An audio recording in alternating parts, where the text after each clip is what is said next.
နဲ့တောင်းဆိုဖခင်ကမဖြစ်နိုင်တဲ့အခြေအနေထိပို့ပြီးမှသူ့ရဲ့တတ်နိုင်ခြင်းကိုပြတဲ့ဖခင်ဖြစ်တယ်ဟာလေလုယာဒါကြောင့်ဒီနေ့ကျွန်တော်တို့ရဲ့အသက်တာ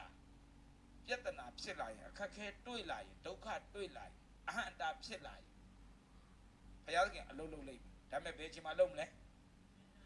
ဖြစ်နိုင်တဲ့အခြေအနေလားမဖြစ်နိုင်တဲ့အခြေအနေလားလုံးဝမဖြစ်နိုင်တဲ့အခြေအနေကိုပို့လိုက်ပို့ပြီးမှဘုရားခင်သူတတ်နိုင်ကြောင်းကိုပြတာဟာလေလုယာအဲ့ဒါလိုအလုံးလုံးနေတဲ့ဘုရားဖြစ်တယ်အဲ့မှာအရသာသိရှိတာဟာဒါဘုရားခင်လောက်တာပဲဆိုအယံထင်ရှားသွားတယ်ငါလည်းနည်းနည်းပါတယ်ပြောလို့မရဘူးပါလို့ကိုမရတာအဲ့ပါလို့ရမှာဆိုလို့တော်တော်ကြာအောင်စောင့်သေးတယ်ဘုရားမလို့တော်တော်ကြာအောင်စောင့်လိုက်သေးတယ်အဲ့တော့ဒီနေ့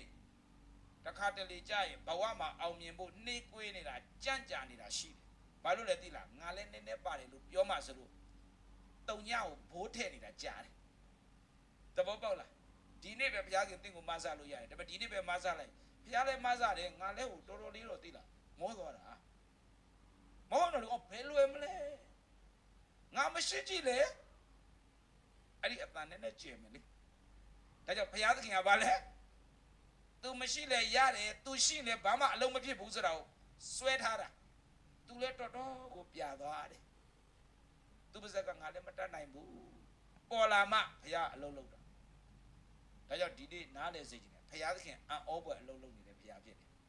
သင်သက်တာမှာလည်းလှုပ်ချင်တယ်သင်အိမ်မှာလည်းလှုပ်ချင်တယ်သင်တော်မှာလည်းလှုပ်ချင်တယ်သင်ဘဝမှာလည်းလှုပ်ချင်တယ်သင်အိမ်တော်မှာလည်းလှုပ်ချင်တယ်ဒါပေမဲ့သုံးညအရန်ထင်ရှားဖို့လိုသေးတယ်အရန်ထင်ရှားဖို့လိုဒါကြောင့်မို့လို့